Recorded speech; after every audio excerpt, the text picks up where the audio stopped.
impressão do jornal é um momento mágico e que emociona a todos que contribuem com a construção dele.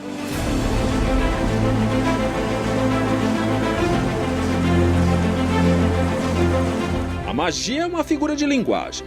A verdade é que o momento da impressão do jornal O Dia é o resultado de informação apurada e que passou por vários profissionais para chegar até o leitor com a credibilidade, marca que acompanha o jornal O Dia.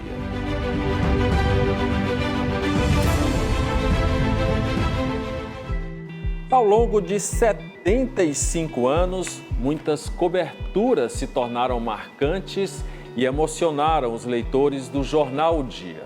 O impresso acompanhou o período de censura à imprensa, a volta das eleições diretas e as transformações políticas e sociais que marcaram o Estado. Também os desafios e as conquistas vividas pelos piauienses. Em 15 de novembro de 1982, o Piauí voltou às urnas após 2 décadas sem eleições diretas para governador. Naquele pleito, Hugo Napoleão, do PDS, foi eleito derrotando Alberto Silva e se tornou o primeiro governador do estado eleito democraticamente desde Petrônio Portela, em 1962. Veio a redemocratização, já proposta pelo presidente Geisel, que diria: eu farei a abertura lenta, gradual, mas segura.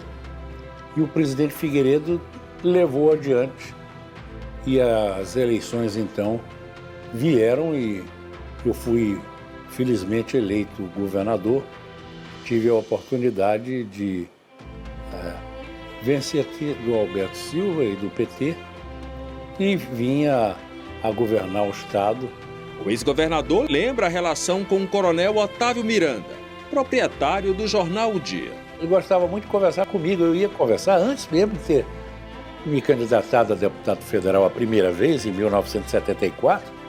Eu já era amigo dele e frequentava com intensidade o seu escritório no jornal. Eu era frequentador assíduo. Já tinha, inclusive, passagem livre na catraca. Era muito agradável. Ele era um homem muito circunspecto, muito sereno, muito comedido, palavras ajustadas, mas eram uma prosa de primeira. Durante a primeira viagem apostólica ao Brasil, o Papa João Paulo II veio a Teresina no dia 8 de julho de 1980. A visita deixou memórias profundas na população piauiense. Foi um momento de grande alegria para o estado que sempre teve a religiosidade como marca. Era um momento muito bonito. Era uma época de muita alegria, de muita esperança. Primeiramente porque um Papa novo, vindo da Polônia, quebrando toda aquela tradição dos europeus, dos italianos. Então ele chegou como um grande trator de Deus, diríamos assim. Visitando o mundo, ele se tornou um grande peregrino. Relembrou também um detalhe ocorrido que ganhou o mundo. Uma faixa com a frase "O povo passa fome". Que isso deu a falar no Brasil inteiro e no mundo todo também. Porque durante a fala do Santo Padre, alguém levantou uma faixa: Santo Padre, o povo passa fome. E é exatamente o que ele muito combatia. Isso foi uma denúncia coletiva, uma denúncia da comunidade, do Piauí inteiro. Nos Jogos Olímpicos de Londres de 2012, a piauiense Sara Menezes foi a primeira atleta a conquistar uma medalha de ouro para o judô feminino do Brasil, quebrando o jejum brasileiro de 20 anos sem medalha de ouro olímpica neste esporte. Quando eu tive 16 anos, eu pensei em desistir. Foi muito trabalhoso, coincidiu o treino com a escola, ensino terceiro ano, foi difícil. É tão tal que na época eu nem prestei o vestibular, fui para a seletiva olímpica, entrei na seleção, então foi uma mudança assim totalmente diferente. E quando eu realmente decidi ser atleta internacional, representar o Piauí para o mundo e para os Jogos Olímpicos e conquistei o ouro, assim, foi tudo assim, tudo perfeito, né? Foi aquela conquista que foi tirada assim de uma maneira que eu esperava. A judoca destaca o trabalho do jornal O Dia, que, segundo ela, teve um papel importante, principalmente por mostrar as mulheres no esporte e inspirar novos atletas. Eu lembro que a imprensa, querendo ou não, naquela época, antigamente a seleção era toda masculina, as medalhas, as conquistas, e ao decorrer teve uma modificação, as meninas começaram a aparecer, começou a vir mais entrevistas a respeito das mulheres no esporte, de títulos a ser conquistados e não só ser desejados, né, sendo real. Então, assim, teve uma mudança altamente radical e positiva para o mundo feminino. Nestes 75 anos de cobertura dos fatos ocorridos no Piauí, o deputado Wilson Brandão comprova quando se diz que a história do jornal se confunde com a do Estado. O rico acervo do impresso foi fonte de pesquisa do também historiador para realizar o recente livro sobre os 190 anos da Assembleia Legislativa do Estado.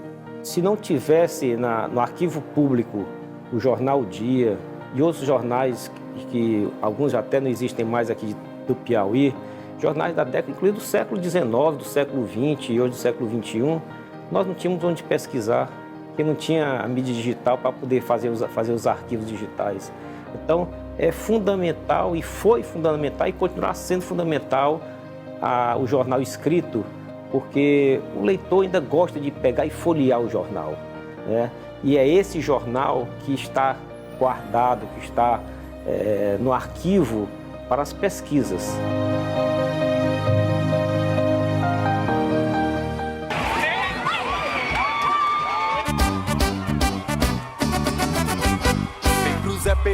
O Corso de Teresina, prévia carnavalesca que leva alegria aos foliões não só do Piauí, mas estados vizinhos, foi parar no Guinness Book, o livro dos recordes, em 2012, como o maior desfile de carros enfeitados do mundo. Nós, brasileiros, principalmente aqui também em Teresina, nós somos apaixonados por carnaval. E o Corso é uma tradição, é uma festa pré-carnavalesca. E já havia um entusiasmo. E eu era prefeito, um entusiasta do carnaval. Nós aproveitamos aquele momento, houve uma mobilização com gastos da prefeitura reduzidos, mas houve um envolvimento muito grande da comunidade, dos teresinenses e pessoas do entorno de Teresina. Além da participação popular, o ex-prefeito e atual deputado federal destaca a participação da imprensa local e do jornal O Dia. Na época eu estive com o Valmir Miranda, né, pedindo apoio. Eu, como prefeito, estive em todos os órgãos de comunicação. E o jornal O Dia sempre esteve presente em todos os momentos de destaque da nossa história aqui em Teresina e do estado do Piauí. E houve uma cobertura total. O jornal O Dia teve uma participação importante na mobilização da sociedade.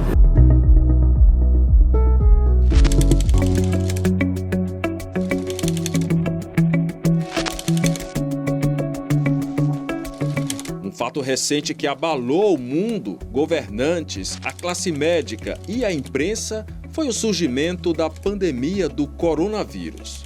Os gestores tinham que tomar decisões. À frente da Fundação Municipal de Saúde de Teresina, o médico Gilberto Albuquerque era quem tomava essas decisões importantes. E uma decisão muito assertiva, que nós tínhamos o aluguel mínimo seriam de 6 meses, ou seja, 15 milhões, e nós pegamos parte desse dinheiro e aplicamos na reforma e adequação dos nossos próprios hospitais. Isso foi uma decisão muito acertada, porque só na estrutura das tendas nós não teríamos condições de ter atendido a demanda Covid.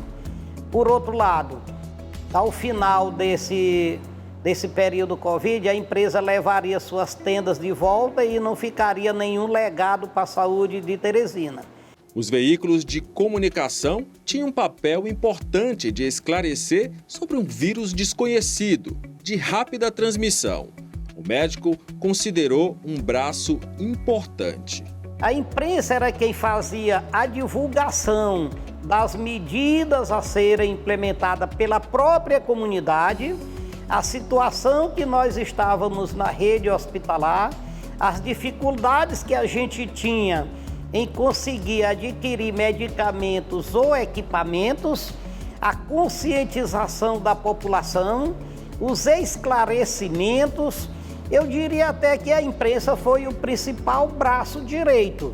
Você podia ter dinheiro, você podia ter estrutura, mas se você não tivesse a população sabendo do que estava acontecendo, nós não teríamos tido o sucesso que a gente teve no combate a essa doença.